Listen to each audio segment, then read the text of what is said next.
Migraine తగ్గడానికి మందు ఉంటే చెప్పండి గురువు గారు అని ఒక సోదరుడు కామెంట్లో అడిగారు.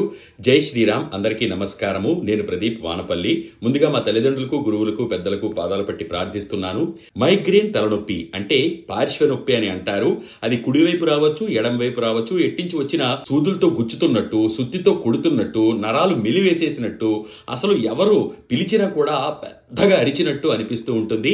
మరి ఈ మైగ్రేన్ తలనొప్పి అధిక ఒత్తిడి వలన, ముఖ్యంగా స్త్రీమూర్తులను ఎక్కువగా వేధించేటువంటి సమస్య ఇది. మరి ఈ సమస్య ఉన్నవాళ్ళు అతి సులువుగా తగ్గించుకునే పద్ధతిని చెప్తాను, జాగ్రత్తగా వినండి. ఈ సమస్యతో ఉన్న వాళ్ళకి షేర్ చేయండి. ముందుగా 100 గ్రాముల పచ్చికోవా అని బజార్లో దొరుకుతుంది, అడిగి మరీ తీసుకోండి. ఇందులో పంచదార కానీ, బెల్లం కానీ, ఎటువంటి తీపి పదార్థం కూడా కలపకుండా కేవలం పాలతోనే తయారు చేస్తారు. పచ్చికోవా ఒక 100 గ్రాములు తీసుకోండి. అలాగే పాత బెల్లము ఒక 100 గ్రాములు తీసుకోండి. పచ్చికోవాని, పాత బెల్లాన్ని తీసుకొని బాగా కలపండి. కలిపి ముద్దగా చేసి ఒక కంటైనర్లో స్టోర్ చేసుకోండి. దీనిని ఫ్రిడ్జ్లో ఉంచుకోండి.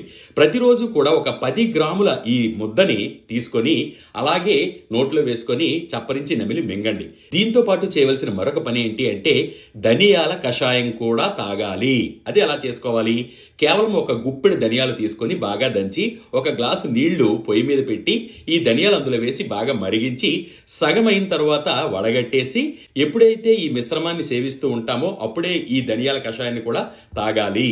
ఈ విధంగా క్రమం తప్పకుండా రోజుకొకసారి చేస్తూ ఉంటే 41 రోజులలో మైగ్రేన్ సమస్య నుంచి బయటపడిపోతారు.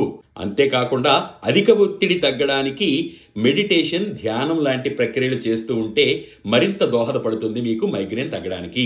ఇటువంటి విలువైన వీడియోలు మరెన్నో ఉన్నాయి ఈ పేజ్లో, వాటిని ఫాలో అవుతూ ఉండండి. మీ ఆరోగ్య సమస్యల పరిష్కారాలకు ఇక్కడ ఇచ్చిన నంబర్లకు సంప్రదించగలరు. సర్వే జనా సుజనో భవంతు, సర్వే సుజనా సుఖినో భవంతు. ధన్యవాదాలు.